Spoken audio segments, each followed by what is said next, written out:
need to revive the mayor's office to protect tenants.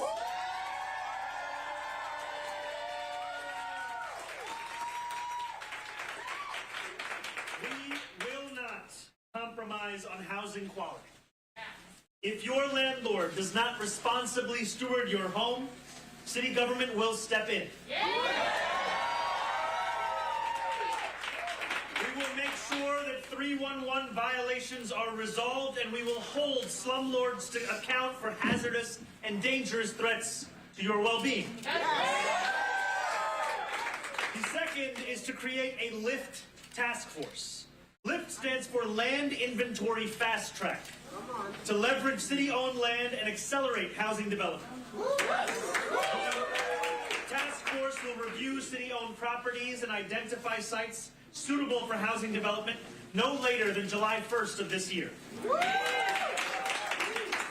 last executive order is the creation of the SPEED task force. SPEED standing for Streamlining Procedures to Expedite Equitable Development. This task force will identify and remove bureaucratic and permitting barriers that drive up costs and slow housing construction and lease up, making it more affordable to build and easier to access housing across New York City. Let's go!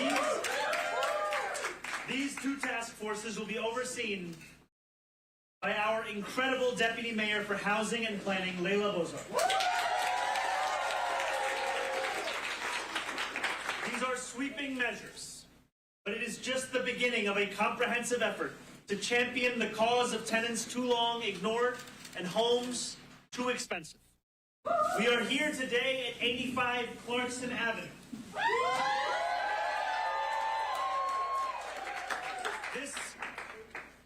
This building is owned by Pinnacle Realty, a notorious landlord whose name is all too familiar to far too many renters in New York City. That's right. Tenants like Josie Wells,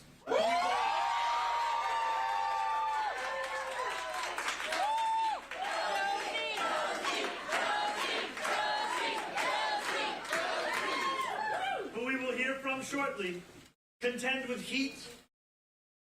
a lack of heat, roaches, and the kind of conditions that no New Yorker should have to live through. Shame! This building and 92 others owned by the same landlord are in bankruptcy proceedings. And they are set to be auctioned off to a different landlord, one who ranks number 6 on the worst landlord list in New York City. In those buildings alone, there are more than 5,000 open hazardous violations and 14,000 complaints. This is an untenable situation. So today we are announcing that we will be taking action in the bankruptcy case.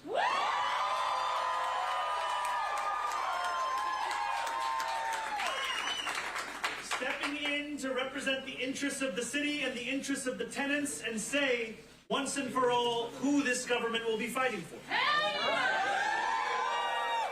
have directed my nominee for Corporation Counsel, Steve Banks,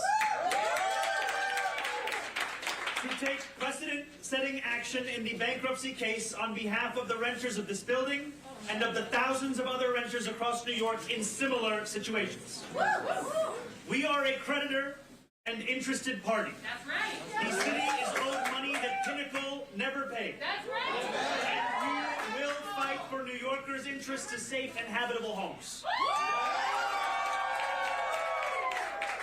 In doing so, we will protect tenants already long neglected from further neglect, and we will mitigate the significant risk of displacement they currently face.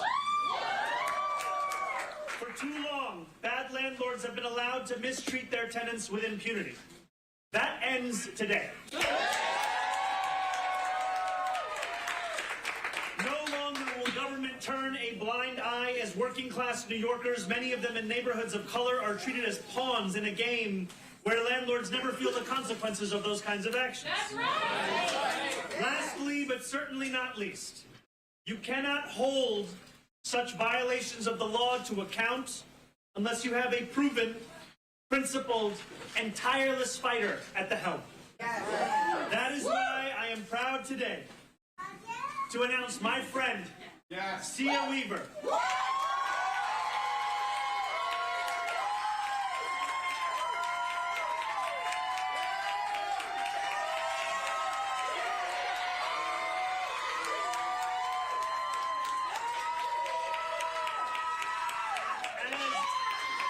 As the director of the newly reinvigorated mayor's office to protect tenants. Sia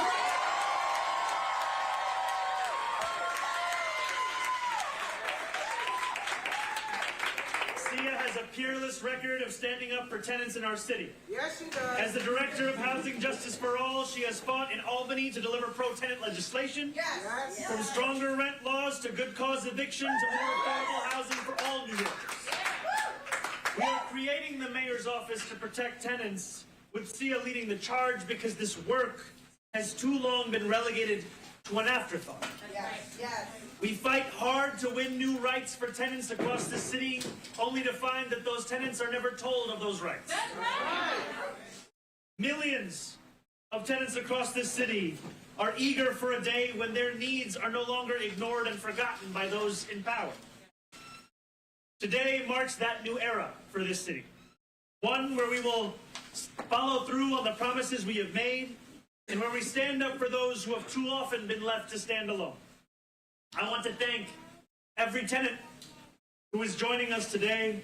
And I want to thank Sia Weaver for joining us.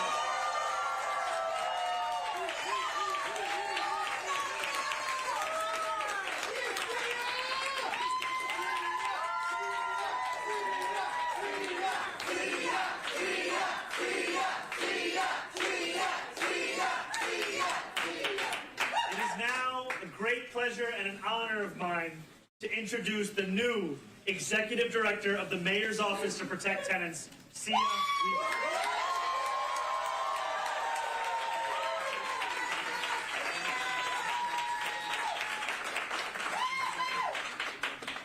Hi, everybody. Hi.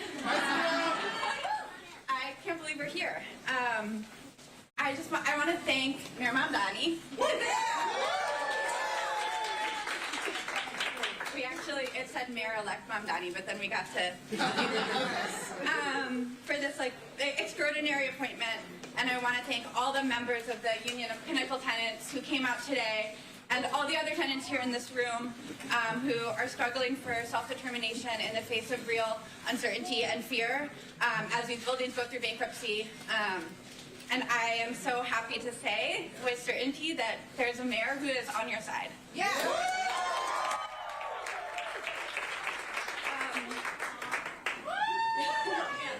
7 years ago, or more, maybe 6 or 7 years ago, Zoran was not yet in office, but he was thinking about his future, our future, everyone's future, and he asked me what the most ambitious thing a new member of the New York State Assembly could do to protect tenants from price gouging, unsafe living conditions, and from landlords who demand way more than their fair share. That's right.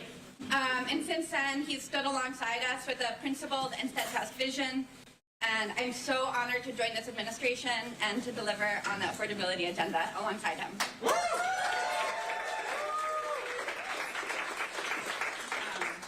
The affordability agenda starts with the rent.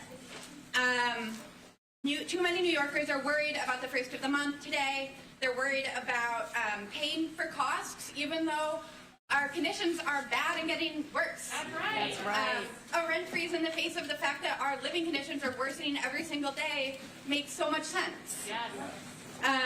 New York is a majority tenant town. 70%. We are bus drivers, childcare workers, grocery store staff, teachers, nurses, and we're the people who take care of the shared city that we all live in. That's right. Every month on the first of the month, like today, when we pay our rent, we're the ones who are ensuring that the lights come on and our city moves forward. Over the last 15 years, I've worked with many people in this room to build powerful tenant associations, neighborhood organizations, and statewide coalitions with one goal in mind, ensuring that tenants have a collective voice in the day-to-day decisions that impact their lives. And I am really excited to continue that work now in this new role, starting today.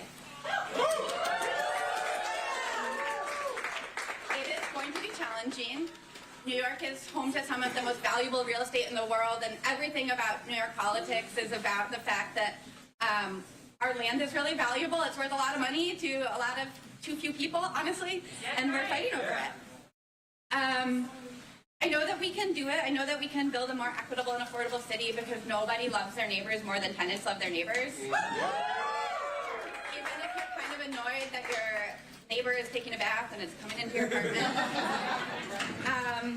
The solidarity that I've experienced in a tenant association where people from all different backgrounds come together to fight together against leaks or rats or for safety, affordability, a say in what happens every day is the strongest solidarity I've ever experienced. I've been so blessed to be part of the tenant movement in New York City. It's brought me into rooms I never would have been in otherwise, and I can't wait to keep doing this work with you guys.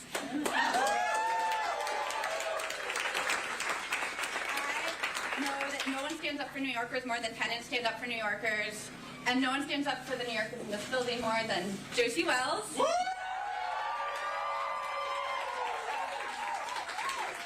thank you, Josie, for opening us up into your home today. I sort of turned it into a zoo, but thank you, and I'm going to pass it to you.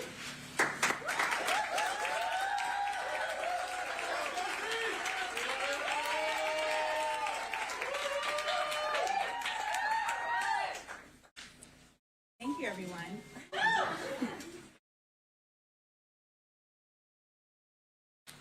The other day, I found myself rereading James Baldwin's essay, Fifth Avenue Uptown. It's a piece I've returned to many times, but this time, one passage stopped me cold. Baldwin writes, "They patiently browbeat the landlords into fixing the heat, the plaster, the plumbing. This demands prodigious patience, nor is patience usually enough. In trying to make their hovels habitable, they are perpetually throwing good money after bad. Such frustration, so long endured, is driving many strong, admirable men and women whose only crime is color to the very gates of paranoia."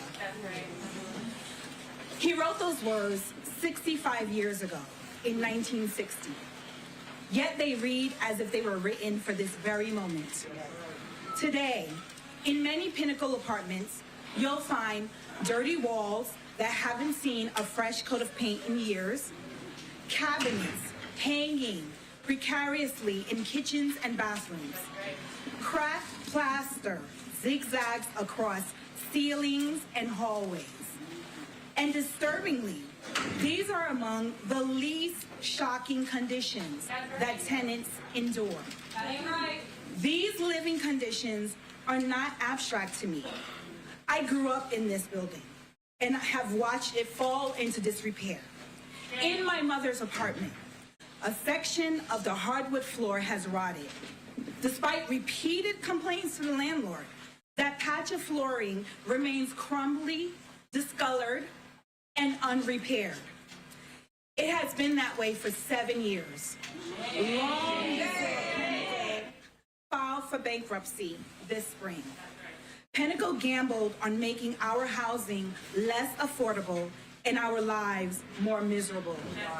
Now, having failed, they want to auction off our homes to yet another corporate slumlord. But Pinnacle tenants across the city refuse to accept this cycle of neglect. That's right. We banded together to demand safe, stable homes where we can live with dignity. Yeah. I stand shoulder to shoulder with tenant associations recently formed across more than 50 buildings in Flatbush, Crown Heights, Park Slope, Harlem, Washington Heights, Inwood, Astoria, and Jackson Heights. In that fight, the Union of Pinnacle Tenants learned a thing or two about how to make a ruckus. Lessons passed down by the Crown Heights Tenants Union. The grassroots organizing CHTU began 13 years ago has grown into something far larger than anyone could have imagined. That swelling sound became a symphony, and from it emerged a union of pinnacle tenants. And in this orchestra, I found my voice.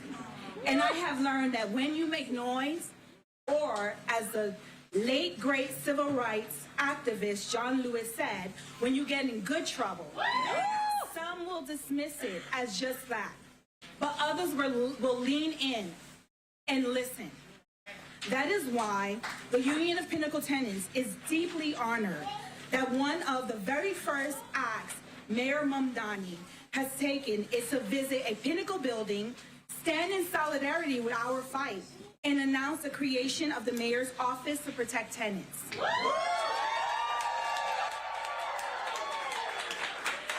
Mr. Mayor, thank you for listening. Today, we feel heard. And I'll now pass it back to Mayor.